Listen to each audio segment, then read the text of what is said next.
Already. Anybody? Anyone? Here we go. Welcome, everybody. My name is Elizabeth Hamblet.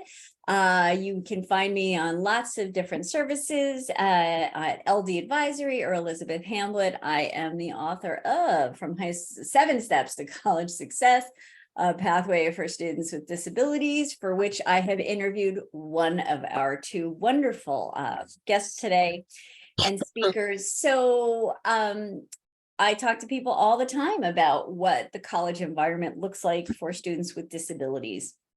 And sometimes when I talk to them about that, we talk about how the challenges there are the same, and the transition and the shifting that has to be done is the same for students with and without disabilities. And for that reason, the preparation is also very similar for students with and without disabilities. But then there are some additional considerations that we have to be aware of when we prepare students with disabilities for a successful college transition.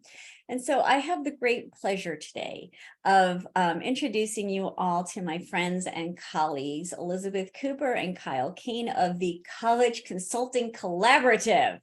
Thank you very much. Got that all out. So, ladies, before we get started with these great slides, if I could just ask both of you to introduce yourself. And I'm an English major, so alphabetical order is the way I like to do things. So, Elizabeth, why don't you go ahead? Hi, thanks so much, Elizabeth, for that lovely introduction. So happy to be here today. I am Liz Cooper. And I'm Kyle Kane. We're with the College Consulting Collaborative and have been working together for many, many years and loving every minute of it. So that's who we are. All right. Well, we will get started then. And actually, no, first I'm going to get your URL in here, except for the part where I just mistyped it.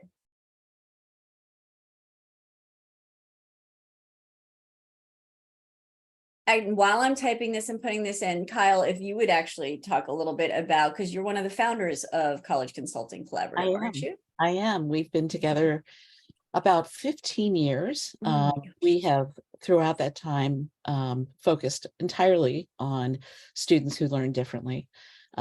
We've given many talks over the years and have been very active in our associations. And we have this amazing group of women who come together to meet twice a week to talk about the field of disability in education, and also to talk about our students and try to brainstorm for the best result for each one of the students that we work with. So it's been a very happy, very collegial endeavor for many years now. Well, and I love the work of all of the folks that work with you. I had the pleasure of presenting with Joan Witten a bunch of years ago, for those who know her. And I think too, I mean, like so many IECs I meet who specialize in working with students with learning disabilities, a lot of you do have a personal connection to this work. We do.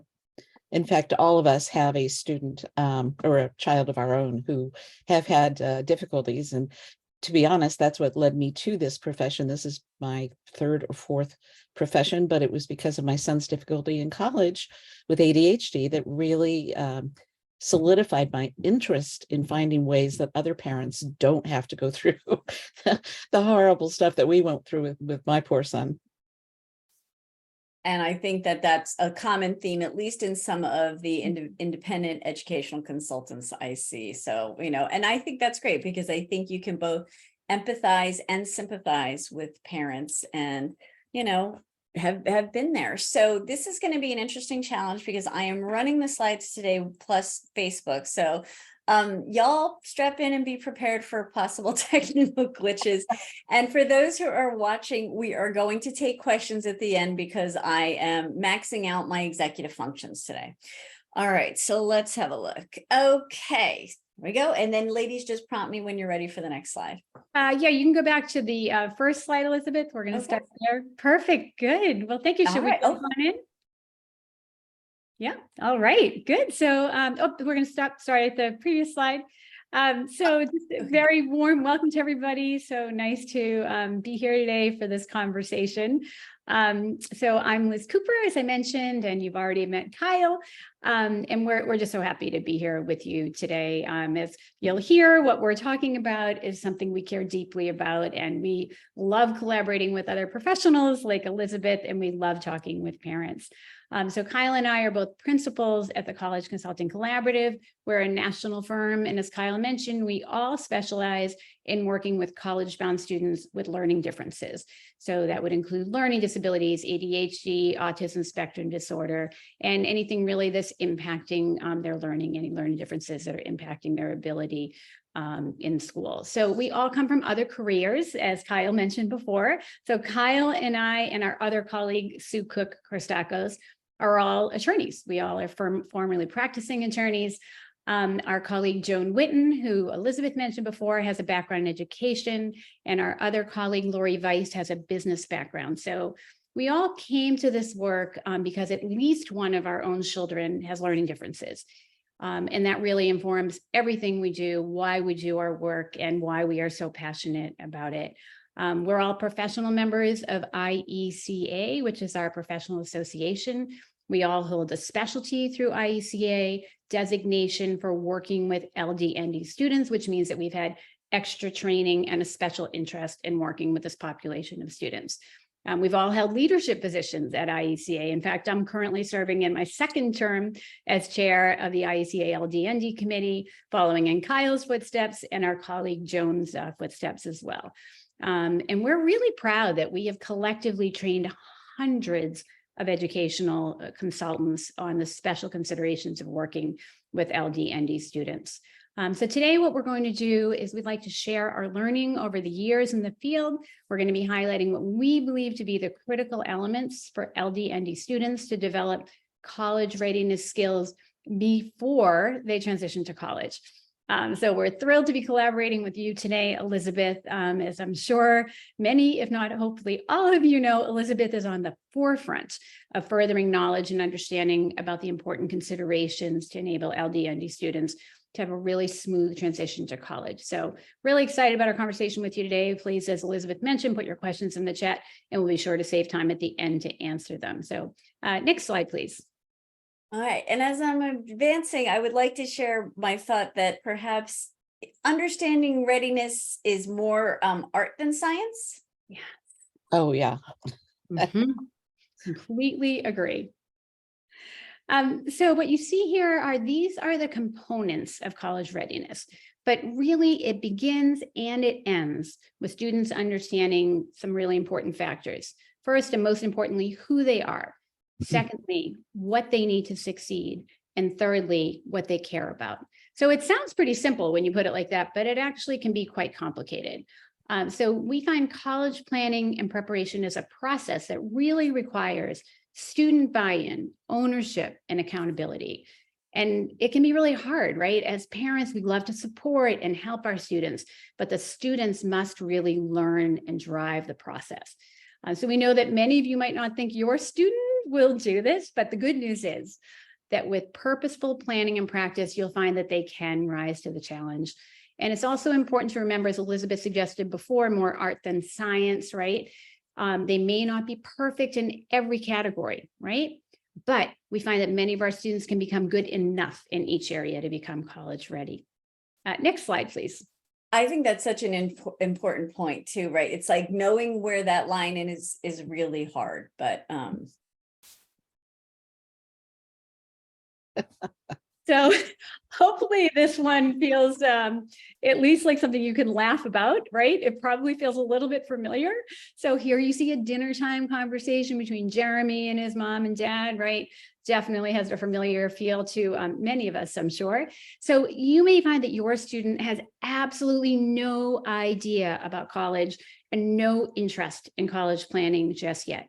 So here's the important thing. We want to introduce the topic early and keep the conversation going, but in a non-judgmental and open way. Okay, so your teen may be nervous about the idea of college or maybe feel not quite ready to think that far ahead. So we encourage parents to begin the conversation very gently and allow their students to become adjusted to the idea and hopefully eventually even excited about it. Okay, next slide, please. really important here. Students must know themselves. So this is just so important. Students start to become college ready when they can begin to honestly understand and accept their strengths and challenges. So this can be difficult. It's even hard for adults to look at ourselves honestly and accept what we see. So how do students begin to do this? Here are some of our recommendations. We recommend that students ask themselves lots of important questions like, what do I care about? What do I love to do? Why do I choose to do the things that I really do choose to do, my activities? Why? What's behind that? What do I enjoy about them? What am I good at? What's hard for me? And so much more. So we find that it's the better students get to know themselves, the better prepared they will be to find a good fit college, and then the more ready they will be for college success. Next slide, please. So as students begin to consider who they are and what matters to them and their place in the world, families should understand what colleges are looking for when they consider an applicant. Next slide, please. This data was collected by our professional association, as we mentioned, IECA. These are the top 12 things that colleges are looking for in an applicant. This list changes every year. Some of these categories are obvious, such as maintaining good grades and taking rigorous classes, but there are some that are a little more surprising. You have to understand that when admissions officers admit a class, they're looking to build a community. They're looking for human beings, not data points. So while the transcript is obviously very important, there are factors beyond the transcript that admissions officers look to when making admissions decisions. For example, when students' grades aren't as high as they may have hoped, or they may not have taken the most rigorous course load, they may have an opportunity to impress their admissions officers with their demonstrated interest in that college, with good letters of recommendation, and with strong extracurriculars. You'll note on this list that it's on the second column, demonstrated leadership and initiative is a big deal. And we wanted to highlight the word initiative here because we think this is a real opportunity for our students who learn differently. A silver lining of the shutdown, if there is anyone, was that it freed students to try new things. Some of our students learned to bake, some took online classes that interested them, some developed a home-based small business, some researched questions of interest, some taught themselves to code. We had one student who actually built a roller coaster for the neighbors in his backyard during the shutdown. True story. Which is brilliant, right? And it kind of shows the brilliance of our students, showing in different ways than other students might show their brilliance. But we really believe, and we know, admissions officers love to see these types of creative activities. So encouraging your student to explore and develop their authentic interests is actually a good thing to do when you're thinking about applying to colleges. Admissions officers will pay attention to that. Now, we have a lot of kids that wouldn't know where to start with this. So, we suggest they talk with you as parents or their teachers or their advisors or any other professional who knows them and their talents well. An idea will sprout eventually. Another category is special talents or experiences, which we think offers our students, especially our crazy creative students, to show their unique talents to admissions officers. Like, we've had kids who have successfully played in a band and they created a video and linked it to the application. It's very cool. Some students, travel frequently and they've made photojournals that they can show to admissions officers. There are many ways to showcase your students' talents. Finally, one of the ones we love the most is the out-of-school experiences, which has made the list finally. Some students are involved in school sports and clubs and government, but a lot of our students prefer not to be involved in school, but they volunteer in really interesting ways, or they may have a job, or they may be responsible for taking care of family members. And colleges are very interested in these kind of activities. And to be honest, I think that can be more impressive than being the 5th co-captain of the cross-country team. But that's just me. And again, like Liz said previously, we don't expect our students to be perfect in all of these areas, but what we think is it gives students who have struggled opportunities to impress colleges in ways that are different than other students might do. The one thing we wanted to also mention was there's an asterisk after the solid scores on standardized tests. This year, this element is number 4 on the list. Last year, it was number 3 on the list. And we're expecting that the next iteration of this list, test scores will be lower in importance even still. As you may know, after COVID, many colleges dropped their requirement for SAT or ACT scores, either temporarily or permanently.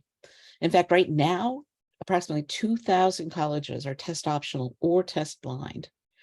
We're finding that many colleges have made this a permanent change. Now, parents have asked us whether this is a problem if their students do not submit test scores. And we've taken this directly to the admissions officers, and what they're telling us is that it really won't hurt the student if they don't submit a test score. They really are optional. Having said that, if your students are really good test takers, which some of our kids are, it can be helpful as an additional data point. The other piece of this is the practice and the prep they do to take the ACT and the SAT helps them learn test taking strategies to use in high school and take with them to college. So you have to make the right decision for your student based on their strengths and on their challenges. If you're interested in seeing the list of test optional or test blind colleges, you should check out the fairtest.org website. We can put that in the chat if you're interested. This will have a complete listing of these colleges and universities. Next slide, please. I will in just a moment, but thank you. I just want to thank you, Kyle, for addressing the test optional, because that is a question that comes up so frequently and people are That's right. so worried about it.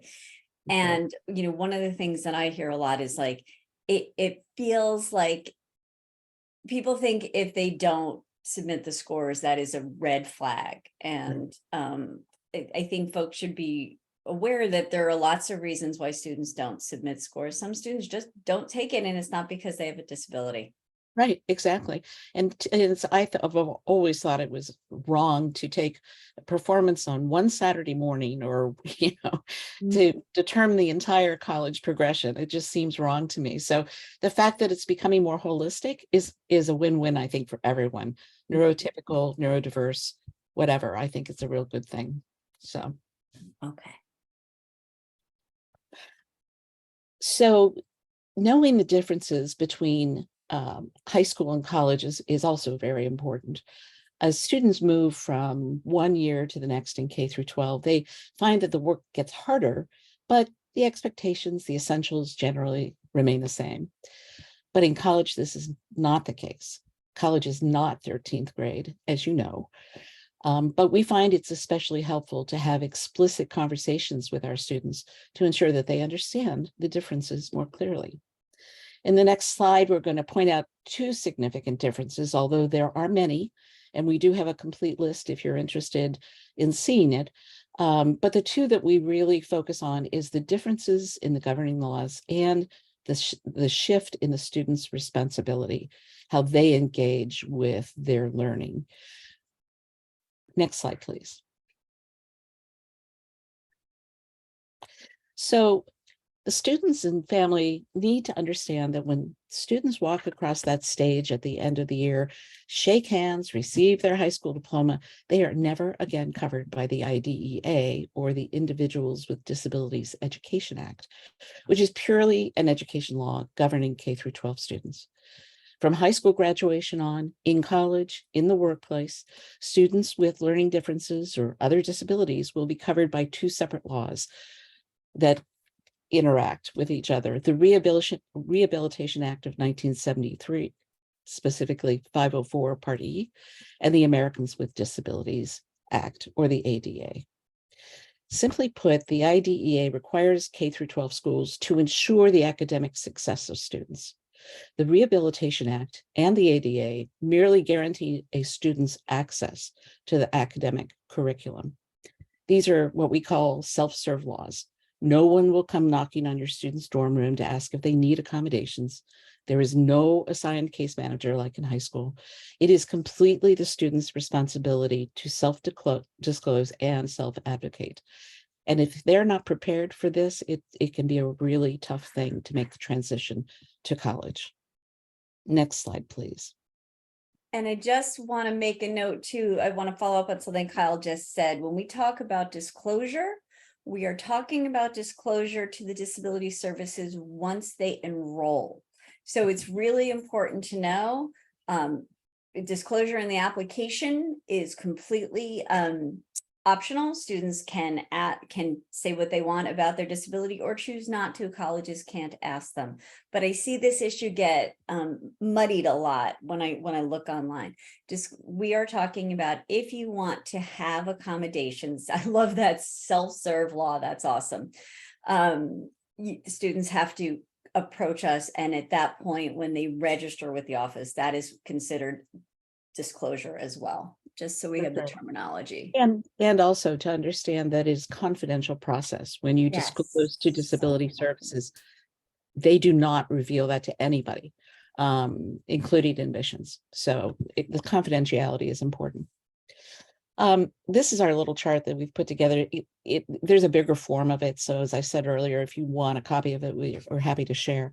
But I think this focuses on two areas that are really important to understand, and that students must prepare for this responsibility shift while in high school. Obviously, scheduling is a big difference. I mean, in high school, students attend class for up to 8 hours a day, perhaps do some extracurricular activities, come home for dinner, and maybe do an hour or so of homework. In college, students have much less class time and are expected to study and learn on their own for many more hours every day.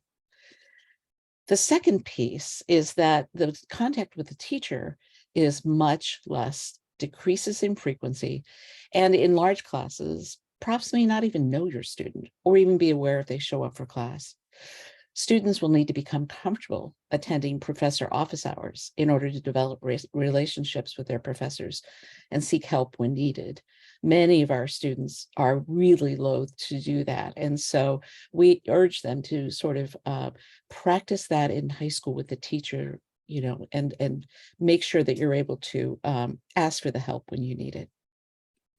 The other thing that is really important is the academic support is a totally different model from K through 12. The most significant difference here is that, again, it's entirely up to the student to know when they need help and to seek it out. Colleges typically have two main sources of academic support. One specifically for students with disabilities, as Elizabeth was just talking, and one for all students, which includes subject matter tutoring, writing centers, math labs, and other resources. So when researching colleges for your student, pay close attention to what support is available at the colleges you're looking at. It really varies greatly from college to college. Next slide, please. So once our students understand the ways in which college will differ from high school, we recommend that they work to begin to anticipate those demands in college and actually work in high school and ramping up their skills. Practice, practice, practice. So a really great resource for preparing for the transition to college, and you got a sneak preview of it before, is Elizabeth Hamblet's wonderful new book entitled, so there it is, thank you, 7 Steps to College Success, a Pathway for Students with Disabilities. So I was fortunate enough to be interviewed for this book. I have read it. It is fabulous. I highly recommend it. And you'll find when you read it that it really helps to break things down even more concretely for students and families. Next slide, please. Okay, so these are the 6 skill areas that we believe are absolutely essential for college success and frankly for life. Okay, so it's important to note that each student is at a different starting point. And again, as we mentioned before, perfection is not expected. we suggest that students find what works for them and then practice. So you're probably hearing this from us a lot today. Like, we like students to think of high school as a dress rehearsal for college. It's your chance to push yourself, try things on, and practice. So for each of these areas, we try to include some practical ideas. We're going to quickly run through them each one by one. So we can go to the next slide, please. Okay, so we're going to start with this, a really important one, developing a sense of self. So we talk about this first, starting with self-awareness, because students need to understand their strengths and their challenges. Kyle and I have both been in the position where we've had parents ask us, please don't disclose, Johnny's learning difference to Johnny. He doesn't really know about it. That just doesn't work, right? Students need to understand their strengths and their challenges clearly in order to articulate and seek out the support that they will need for success in college. So we really stress this in our work with our students. So students should be working on these first three areas that are listed here now. So self-awareness, self-acceptance, and self-advocacy. So how to do this? We suggest you could start with asking the professional who performed your student's neuropsychological or psychoeducational evaluation and see if they can explain to your student their learning profile to help them better understand how they learn best and how to grow in their areas of challenge. We also encourage our students to attend and speak up at their IEP or accommodations meeting. So advocating for their accommodations in high school will make it much easier for them to seek out and use their accommodations in college. Next slide, please. So here's another really important consideration. These are the academic skills that are less visible, things that don't get grades, but are extremely important for college. So here's some important questions to consider. So number one, what are your students' skills in these areas? Number two, what are your students' strengths in these areas? Three, what are there ways that they could use some support to be bolstering these skills? So we have found that fundamental writing skills are taught in elementary school, but that our students, unfortunately, are not always developmentally ready to fully understand them and learn these skills at that age. So in most school systems, these basics are not revisited after elementary school, in middle school, or in high school. And as a result, many students, particularly students with learning differences, find they graduate high school without adequately developed writing skills. And then because writing across the curriculum is often required in college, it's critical that students take stock of where they are now in high school and work to improve their writing skills as much as possible before college. That'll make a big difference for them when they get to college. And similarly, we find that study skills and note-taking are not explicitly taught in most high schools. It seems more the exception than the rule. Yet these, like Elizabeth, I see shaking her head, right? So important for college, right? So for some students, these skills may be intuitive, but for most, it's not, especially students with learning differences. Specific instruction on these skills before college matriculation can just make such a huge difference, really essential. Next slide, please. I will, and but I do want to mention for those who were on our college transition summit last Saturday, we had my friend who's an assistive technology specialist talking about software technology tools that students can use for writing, for note-taking. And he did a talk for me, so I will put the link to that. It's on my YouTube channel. But the reason it's really important is the conversation in my in my professional group keeps indicating to me over and over again that a lot of my colleagues are moving towards not providing copies of notes, note takers. Nobody generally, always generally, gets copies of professors' notes because not all professors use notes. Not all professors write notes, most of them that somebody else will understand. And so if you have a student, because this is where I see, this is a very common high school accommodation where students are not expected to take any notes at all and are just given a copy of notes. Sometimes one of my colleagues told me that there's a whole school system that everybody gets what's called guided notes. So it's not even an accommodation. The school just has the teachers do this. students will miss out on critical skills. So, I mean, if the school district is doing, you may want to talk to your school district about teaching students skills rather than providing those notes. But if you're getting it as an accommodation for your student, make sure your student is taking their own notes and somebody is working with them to help them understand why stuff is in the notes that they get, why those are not in their notes, and work toward getting those two things closer, because we want them to have that confidence going into college. Because what I'm saying is I don't know that I'd count, everybody's different, but I wouldn't count on them getting copies of notes. If I could make a comment about that, Elizabeth, Please. you're Yeah. absolutely right about that. In fact, what we're finding is that colleges are going away from peer note takers entirely, and they're going into recording lectures. And so, you know, Liz and I always talk to our students about trying to practice on the technology that they might be using in college, in high school, because the last thing you want them to do is have to get ready and get used to the academics and learn how to, you know, use technology. So that's something we stress a lot. That's so important. And I think I have a blog post I'll try and drop in the comments. But one of the things too, when we talk about study skills, because you're right, they're not taught. This is my favorite book of, well, there are so many this year, so many good books out this year. But this teaches students study strategies, and they're all based on the research.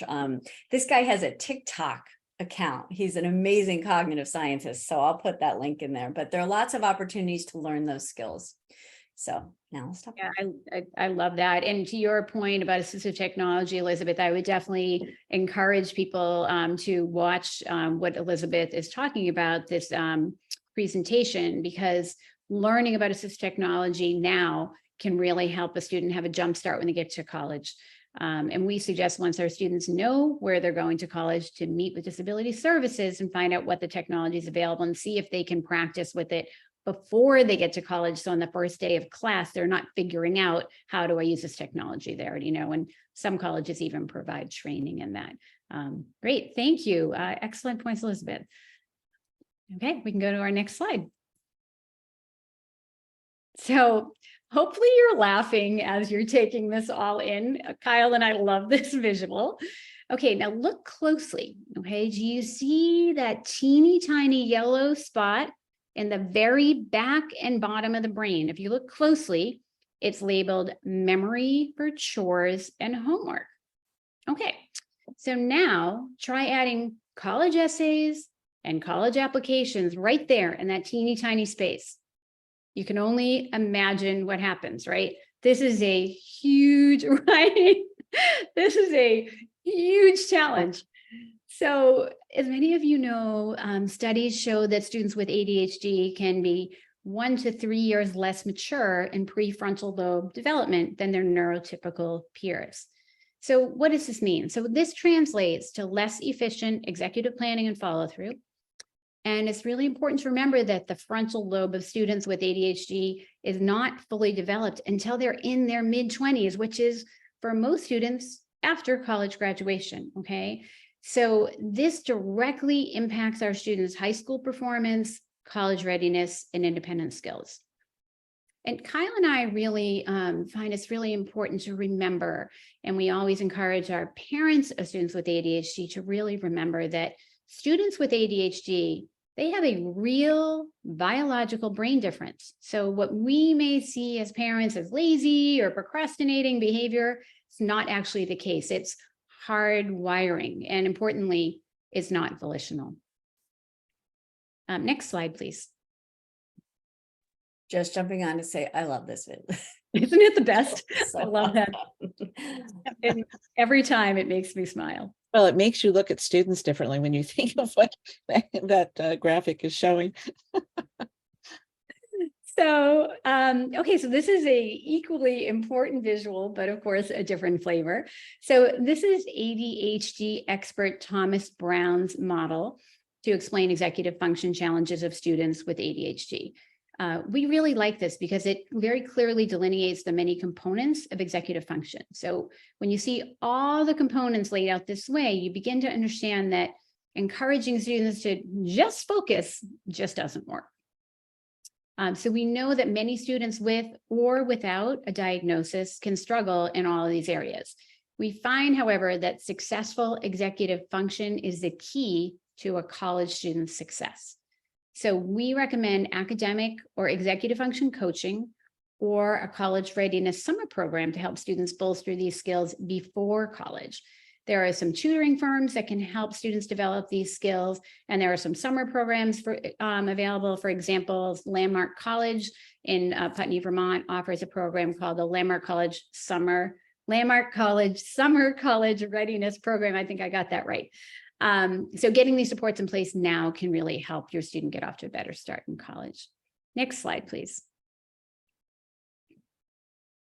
Okay, so now we're back to our friend Jeremy and his mom.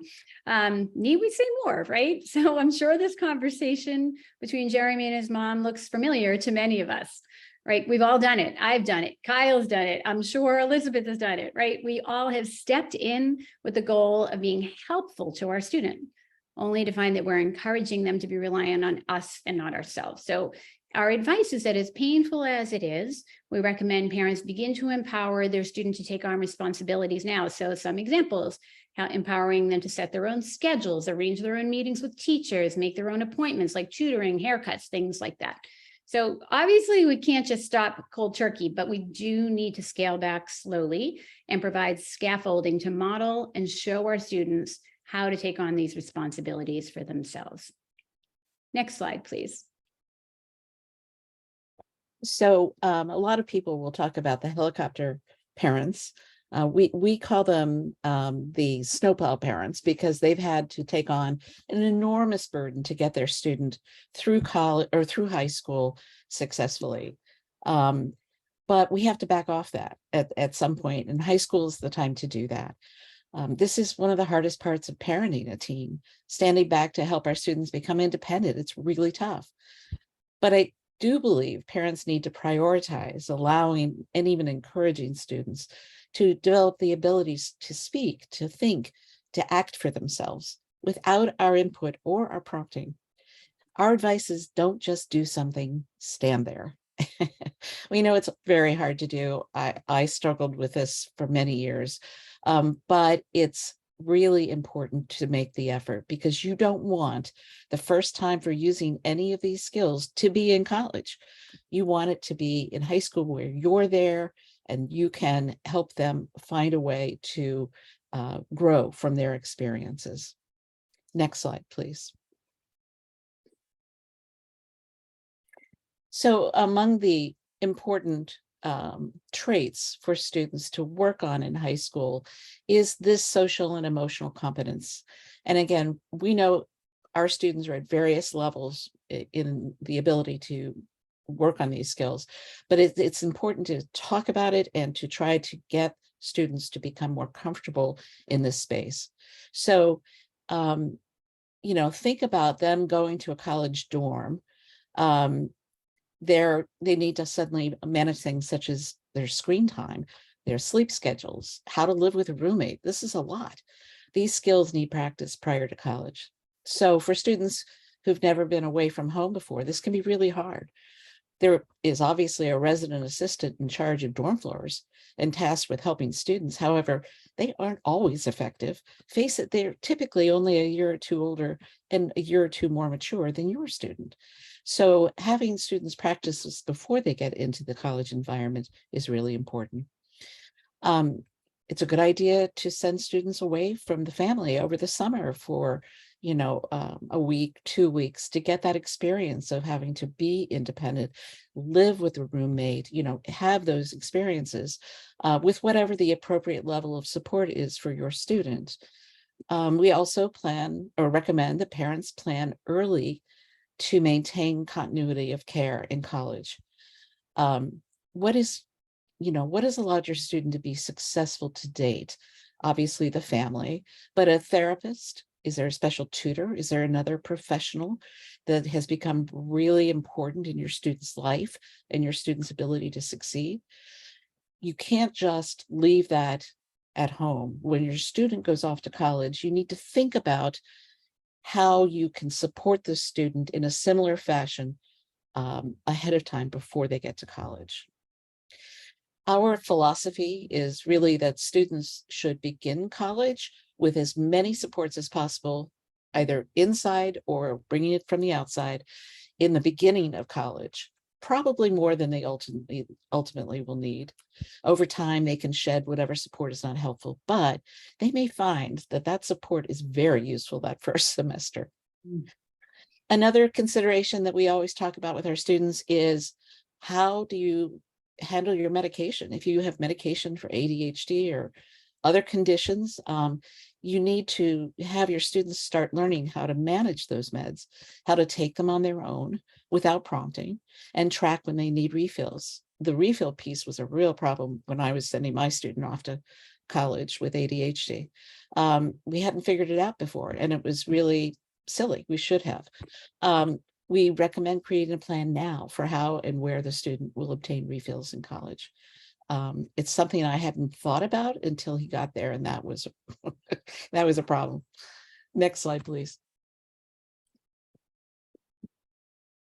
Going to, but I would like to just ask you two ladies a question, because one of the things that I see in my group a lot is parents talking about, my kid has to have a single. So again, my community seems to be saying that there are a lot of students who want singles who will not get one, because singles are a very limited resource at a college. And, some schools don't have any rooms built as singles. Some have some purpose-built singles, but not enough. And so given that housing is limited at a lot of colleges, they can't generally spare the rooms to take a double and turn it into a single. So I was just going to ask you folks, anecdotally, what do you see with your clients, if anything? Well, one thing I would just add to that, Elizabeth, is that we have heard from disability support directors that the rise in requests for singles since the pandemic has been just unbelievable. And the colleges, they can't satisfy, even if all of those requests had basis, they can't satisfy them all. So if this is something that is critically important to your student, you need to really think about that as an important characteristic for the college that you're looking at. You want to understand what their policy is, and you want to understand what the options are. There are colleges that don't actually have singles, right? So you need to really understand what's going to be available. The other thing I would add is sometimes students have been able to get suites where they are able to sleep on their own and have a kind of a private space that they can close the door and not have the aggravations of roommates, etc. But they share a common area. And sometimes for some of our students, that's a good compromise. It's not a single room, but actually it's better in some ways, because it allows the student to have connection with other students, whereas in a single, they can be so isolated sometimes. Yeah, and some of my colleagues have said they actually see that as counterproductive to have certain kinds of students in singles. So, Yeah. it's all different philosophies. It's a great question to ask. But I think it was Kyle or Liz who just said this, if not having a single is a deal breaker, your student needs to be prepared for the idea that the colleges they want to attend may not offer them a single. And right. So, and I'd be very careful about promising your student they're going to get a single. If you're a parent or a consultant. Okay, I'll shut up. Agreed. Next slide, please. So we've been harping on this, but we are big believers that parents can be most helpful when they allow their student to take small, safe tumbles in middle school and high school, allowing them to learn to problem solve and then pick back up and keep on going.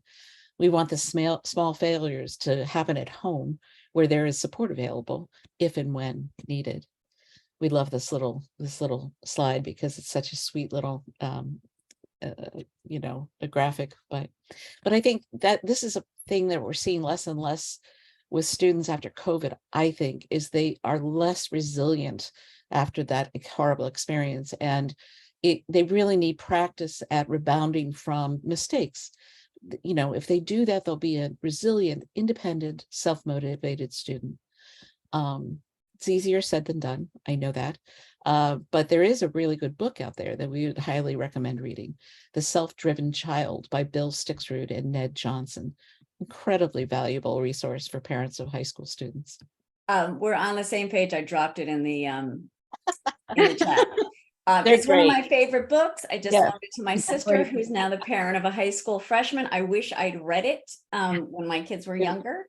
Me too. And I've also dropped in there The Gift of Failure by Jessica Lahey, which is one of my favorites. And I mean, look, you know, we're empathetic. I think sometimes our students have had failure experiences before they got identified as having a disability.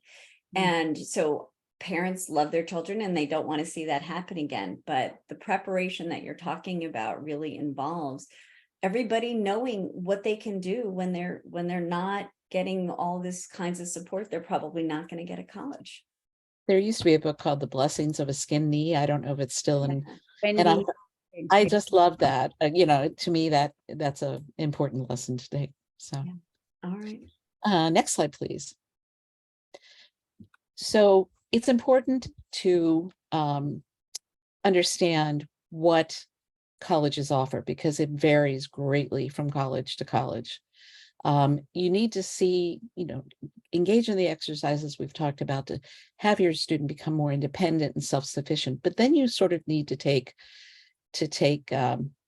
you know, a look and see how far they've come. And that will inform you as to what they probably will need in college. And, you know, the differences in the governing laws in college mean that the college may not offer everything that your high school student or your high school might have offered. Accommodations in colleges will look very different than in high school. It's all about accessing the curriculum. It's not about you being able to succeed in the curriculum. So things like we were just talking about note taking, some schools exam retakes are often offered, or deadline extensions, and these are not so common in college. Some of these are becoming more common, and some colleges do offer them, but it's not a given. So you really need to research what it is a college can do for your student, because it's very important. Next slide, please. Yeah, and in the research, modifications, which is what colleges often call those kinds of adjustments, retaking a test for a better grade, taking a different kind of test than your classmates are taking, were offered. I think that the most common rate was 3% of students, and one of those rates was, I think, less than 1%. Wouldn't surprise me at all. Yeah. And a really good point, Elizabeth. And just from the perspective of preparing your student in high school for the differences in college, you know, to the extent that they're really reliant on those types of accommodations when they're in high school, you know, starting to move them away from that a little bit more, you know, maybe by bringing in some executive function coaching or other support to help them be better able to be more self-sufficient, will really help them much more for those changes they're going to see in college. And just jumping off of what Kyle was saying, really important to know the models of support and services in college. It's such an important piece of the college search for our students with learning differences. So you really need to be aware that every college and university offers a different array of supports and services. They can range from providing only the bare minimum accommodations, things like extra time, or maybe even a separate space to take an exam, or maybe not even, to very comprehensive fee-based support programs that support the student much more fully. So it's important as families to really do your homework and research to determine if the specific supports that your student needs are available at any college under consideration. Next slide, please. And I'm going to drop the K&W guide in the chat here. Yes. Great. Good. So what if the student isn't quite ready for college? So there's some statistics here that are quite sobering. So the fact that only about half of all college students graduate in 4 years, that's bad enough, right? But the statistics for students with learning differences, far more sobering. But we know that with preparation and support, our students can and do excel. So most college learning centers that keep their statistics, they report that the vast majority of students who use their accommodations and seek out and use the available services in college and self-advocate and meet with their professors, et cetera, do well, and graduate on time. Next slide, please. So we often have students who need alternative pathways to success. So these are some of the ones that we have utilized for different students. But the thing I wanted to highlight is that there are many great options for students who are not yet ready for college right after high school, or for students for whom the traditional four-year college is not the best fit. Some students really only need a boot camp to become college ready. There are summer transition programs following junior or senior year that might be just the thing for your student. For example, some colleges such as Landmark College in Vermont, Beacon College in Florida, and Mercyhurst University in Pennsylvania offer college readiness programs over 2 or 3 weeks. For many of our students, that's all they need, and they will thrive. Some of our students need a slower on-ramp to college, to mature, to refresh, maybe recharge batteries, or maybe explore areas of interest. For these students, we often suggest a gap year. Some students choose to do a gap year program through an organization that offers full or half-year organized activities in a wide variety of areas. Some of these focus on artistic endeavors, some focus on community service, others focus on national or global travel. The possibilities with these organizations are limitless. You can find a listing of excellent gap year programs on the Gap Year Association's website, which we'll drop into the chat for you. However, not everyone chooses an organized gap year program, and that's okay. Students may work a job, have an internship or two during their year before college. Others choose to have a combination of several experiences over the year. There are so many options, and they do not need to be expensive, as some of the professional organizations can be. We often find that these individualized gap years can be the most effective and enjoyable. While we aren't promoting a year's staycation, sleeping all day, partying all night, every parent's nightmare, a well-structured gap year is one that's planned out ahead of time to make the best use of the student's year. It could be maximally productive and help the student truly become ready for college. Now, we hear often from parents that they are very concerned that their student will get off track by taking a gap year and not go to college and really, have it be an issue. But we have found that students come back, and this was for my own son who did one, they come back way more mature and really excited to start their college career. From the college perspective, they appreciate the growth and maturity in the gap year students. These students typically graduate in 4 years. They have stronger GPAs. In fact, some colleges even encourage students to take a gap year before commencing their college career. So for students considering a gap year, so they don't get off track, we do suggest that they deposit at a college of their choice and then request a deferral from admissions, explaining their plan. They should have a plan, explaining their plan to the college. Most colleges readily grant these deferral requests, and some even hold merit scholarships for students for that year. It is very college by college, so you do need to check that out. But a lot of them are really encouraging this gap year idea. Another option is what they call a postgrad or PG year. Typically happens at a boarding school. This is similar to a 13th grade and allows students more time to mature and improve their GPA while strengthening their independent skills with high school-like structures and supervision in place. Some students would benefit from a college that specializes in working with students with learning differences. Unfortunately, there really are only 2 such colleges in the US, Landmark College and Beacon, that we've discussed previously. Both of these institutions do an excellent job of integrating specialized teaching methods and approaches to ensure that LD/ND students gain success and self-understanding. For students who aren't quite ready to tackle the academic and social demands of college, there are also private external organizations that coordinate with colleges. These organizations provide off-campus residential and social support. Some examples include the College Living Experience, the College Internship Program, and Mansfield Hall. Students in these programs will attend college classes on a nearby campus.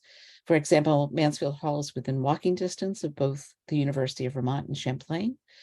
Students attend the college campus classes and then go back to Mansfield Hall's dorm to study, sleep, and receive learning, education, and organizational support at home and on weekends. How are we doing on time? Are we okay? Can I? Yeah, I mean, I was just not going to let the questions go on very long if you ladies had something to do, but yeah, let's go. I mean, I don't want to. I'm good. No, let's Okay. keep All going, right. 'cause Sounds good. we had some technical glitches getting started, so that's on me. No, that's okay. But And I see some good questions coming in. Oh, good. Excellent. So Okay. I'll go quickly for the next one, which is Ooh. the community Sorry. college is Oh, always I'm an sorry. option. I'm sorry. Whoops. What was I saying about Hey, technical? Elizabeth. Oh, But the one thing I wanted to mention is there are vocational or technical training programs that are perfect for some of our students. Not everybody needs to go to a four-year college. And we have a couple that we really think are cool. One is the Culinary Institute of America in Hyde Park, New York. Another cool one is the American College of the Building Arts in Charleston, South Carolina. Another one is the Ranger School at SUNY College of Environmental Science and Forestry in upstate New York. And another one we think is really interesting is the North Bennett Street School in Boston for furniture building, violin making, and other things. So I guess our point is there are a world of post-secondary options for all types of students. And the most important thing is to find the option that offers the student the best preparation for their future. Next slide, please. Thank you all for listening. That was very, I really didn't think we were going to last that long, but we appreciate your listening and we'd love to take your questions from the chat. okay. So we've got some great questions. First of all, thank you, ladies. That was wonderful as always. Now you know why I interview. I feel like I can only choose one consultant per book from the College Consulting Collaborative, and so this time around it was Liz. So thank you. You guys are so thoughtful about all of this. I mean, I think often and comment on the fact that now we know with executive functioning that, you know, the prefrontal cortex isn't done, you know, developing until they're, you know, a couple of years out of college. So it seems like we should take a new approach to the way we're doing things. But I agree. all right, so let me scroll all the way back because I know we had an early question and I cannot figure out how to make this show me the most recent, because of course not. We did have one of the earliest questions was, oh goodness, where was it? It was a good one too.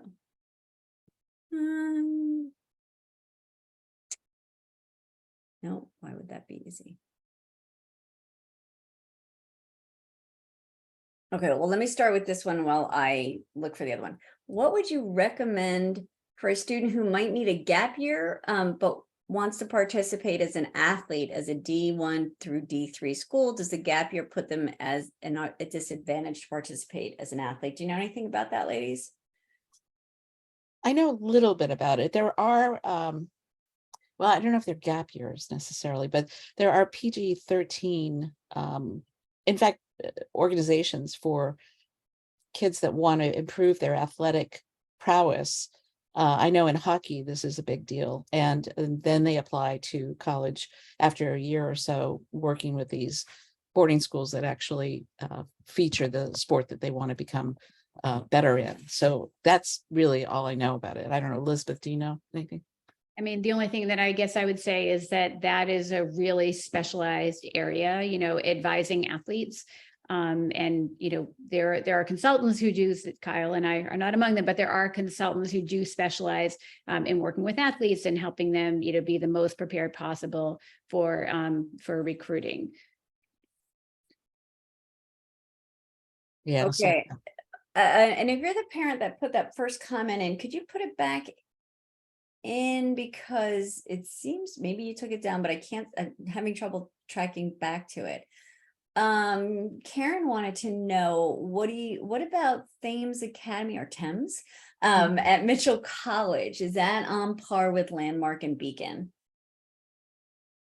It's Thames. And it's it's a program in the school that but it's not, the whole college is not for LD kids like Landmark and Beacon are. But it is a separate program that provides instruction, academic, social, all kinds of things for students to be able to then matriculate to a college. They don't always matriculate to Mitchell, but they can. It's a very fine program.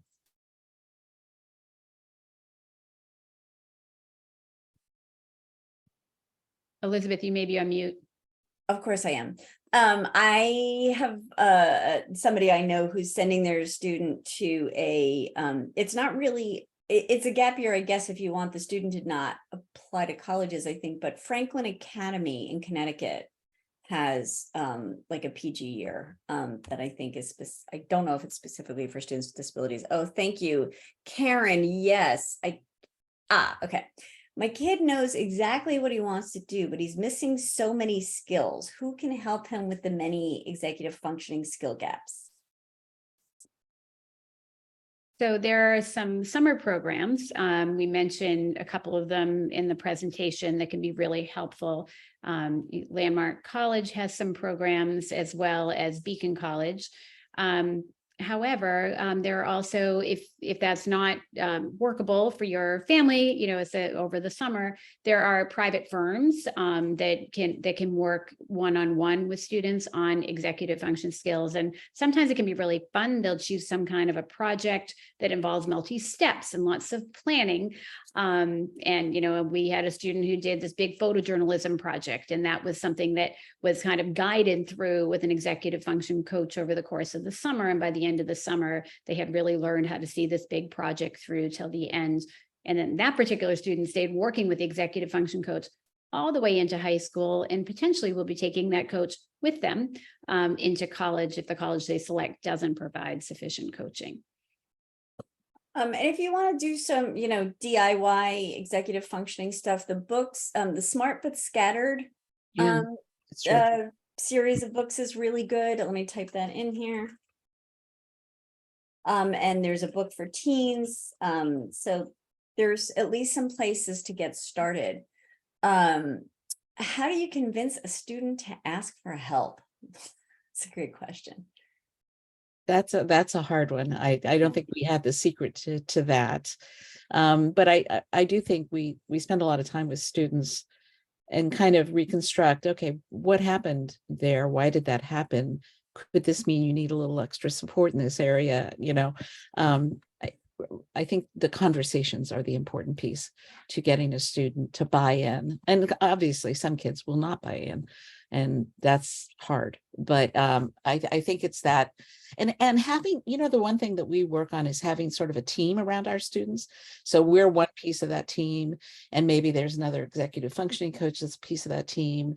And we all try to work together to with the goal of making our students, you know, ready. So maybe you need somebody else to talk to that team about what is important and what they need to do to improve themselves. So. And I love that, Kyle. And the one thing I guess I would add is, if you remember, Kyle showed you all that fabulous slide of the snowplow, right? That don't just do something, stand there. That's a piece of this too. You know, like, find places where you can step back a little bit and say, you know, I'm not going to call your teacher, but I'd like you to go talk to your teacher tomorrow. You know, what happened? How can I improve if it was an exam that didn't go well or something like that?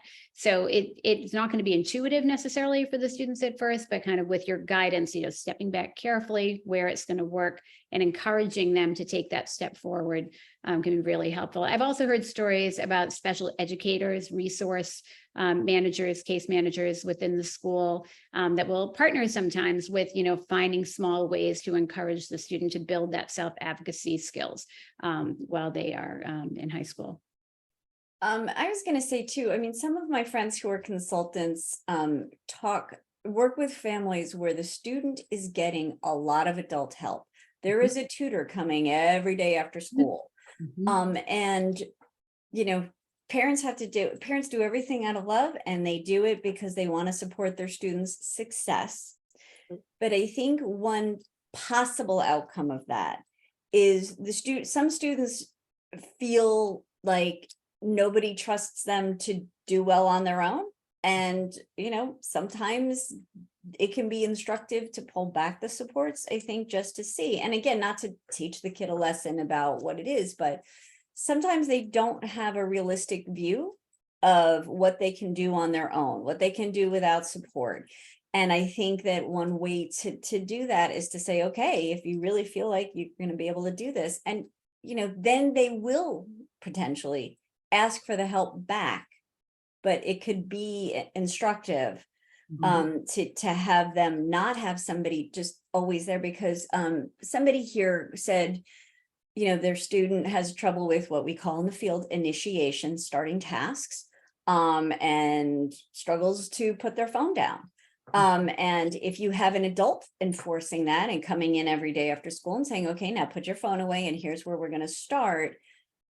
There are ways to utilize outside supports, executive functioning coaches, tutors, in ways, in my opinion, that can be more effective, where the professional shows up or gets on Zoom and asks the student, what do you have to do? Yes. And I think it's so important, and you need to partner with those folks and get them to work with you that way, and promise them that you're not going to fire them or blame them if the student doesn't do X, Y, and Z. But to these ladies' point, if you are not getting them ready for that before they go, they're going to be in this big world, which, let's not forget all the distractions they're going to experience at college on top of the challenges with initiation.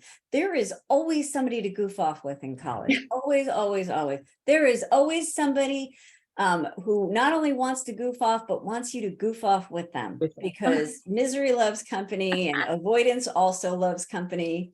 So, if, Karen, to your point, he won't put the phone down, the first question is, can he put the phone down? That's a different problem. Is there a tech addictions situation? Is the phone a distraction? There's great articles on procrastination and how it's tied to emotion about the tasks at hand. Is he looking at his phone because he doesn't know where to start? No. And that's it. So, the first thing has to be, and Lisa D'Amour, the famous psychologist who has a great podcast, talks about, having them, the phone has to be away when they, and they can take, 20 minutes of working and a 5-minute break with their phone if they can't stand the idea of being without their phone for 2 hours. And that's a strategy you can teach them. So Judy, I would love it if you would provide a little bit more context to this comment. Judy has said that she learned some state schools with disability support departments only offer this service if you enter as a freshman. Now, disability accommodations are available to anybody, including graduate schools. So I'm not sure what that means. I am aware that I think is it UMass Amherst, ladies, that offers 6 months of access to a learning disability specialist. I had read that years ago when I was doing something, a presentation up in Massachusetts. I don't know if anybody has a quick ability to look at that. So let's be clear, everybody is eligible for accommodations if they're found eligible, no matter what year they're in. I'm wondering if you're referring to something very specific, because she says, if you transfer from community college, there's no access, and that's not true at all. So students still have to register with the next college's office. Wherever they go, they have to follow the process to register. And be aware that like this UMass Amherst, I think, service that we're talking about, where you can meet with a learning disability specialist, that's not something colleges have to do. So it may be that kind of thing is restricted because colleges are not required to do that. You can read step 7 of my book and learn more about and step 1 to learn more about what colleges do and don't have to do. But if they want to offer that and they want to do so, especially for free, they may limit it. So just for anybody reading that comment, it seems to be a little bit concerning, and also that has nothing to do with whether something is a state school or not a state school.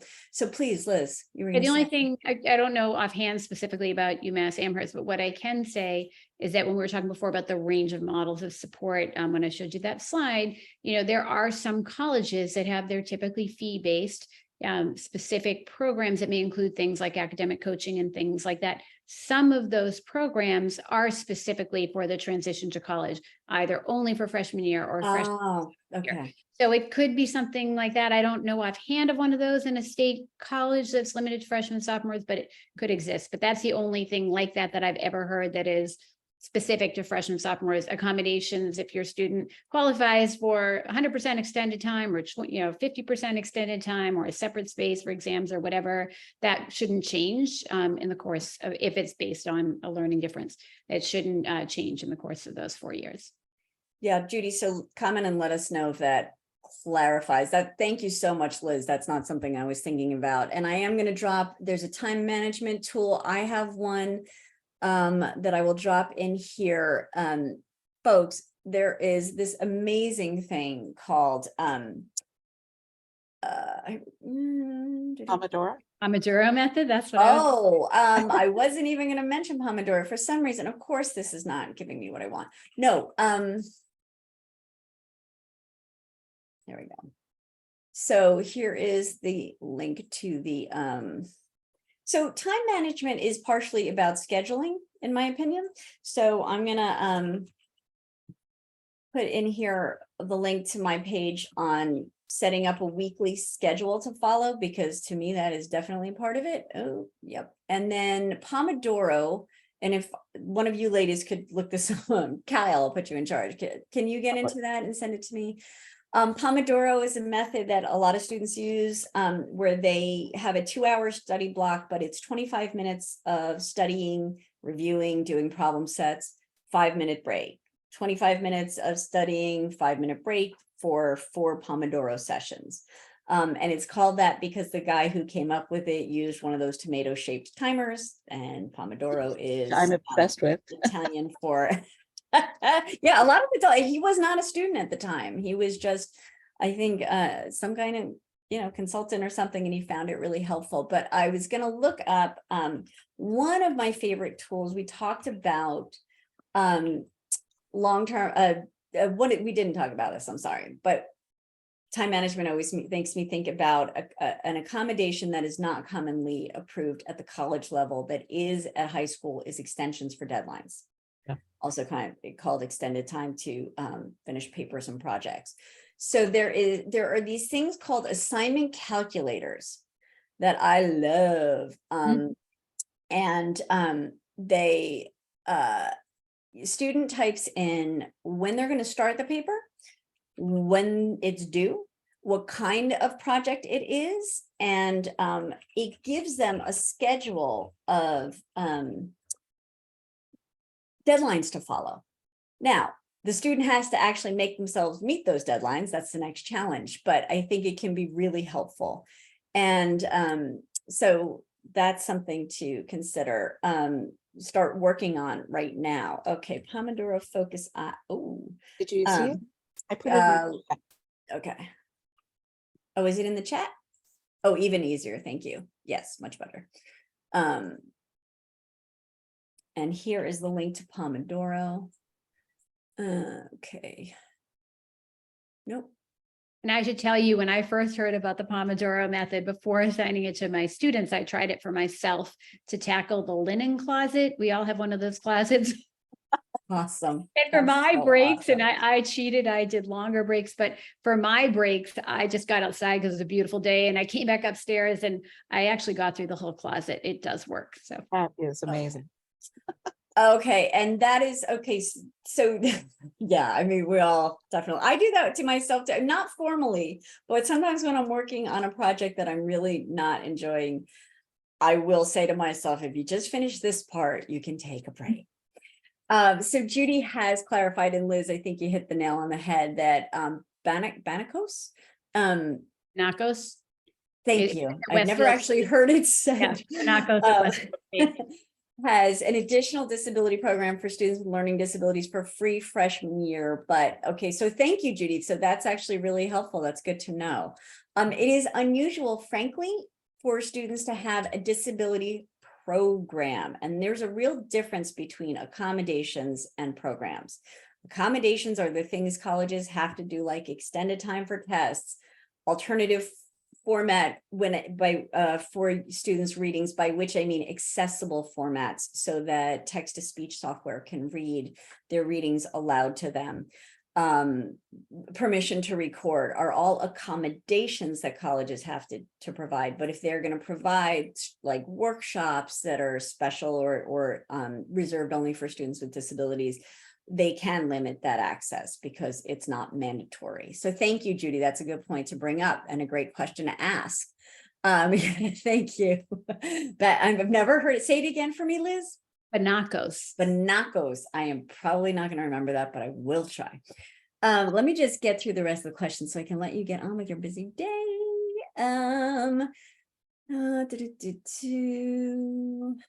Okay, looks pretty good.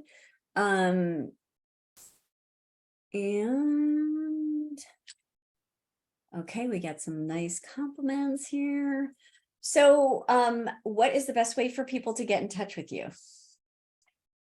Oh, okay. They can go to our website. It's www.collegeld.com, and they can contact us there. Okay. That would be lovely. There we go.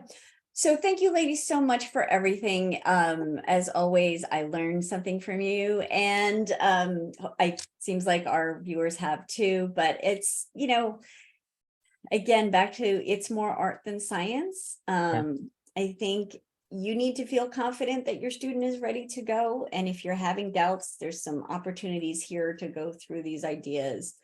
It's only October as we record this, and, you know, what's important too, I think, is not to expect that just going to college will make your student, kick into gear. I had that question a couple of weeks ago from somebody. There's real danger in that magical thinking.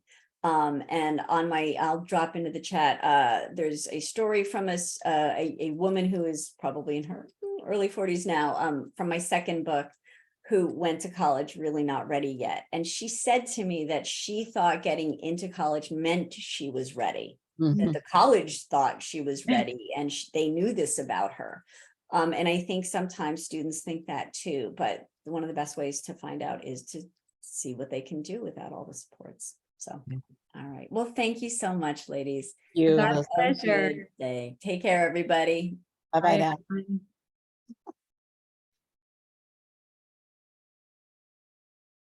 Thank you, Elizabeth. This is wonderful.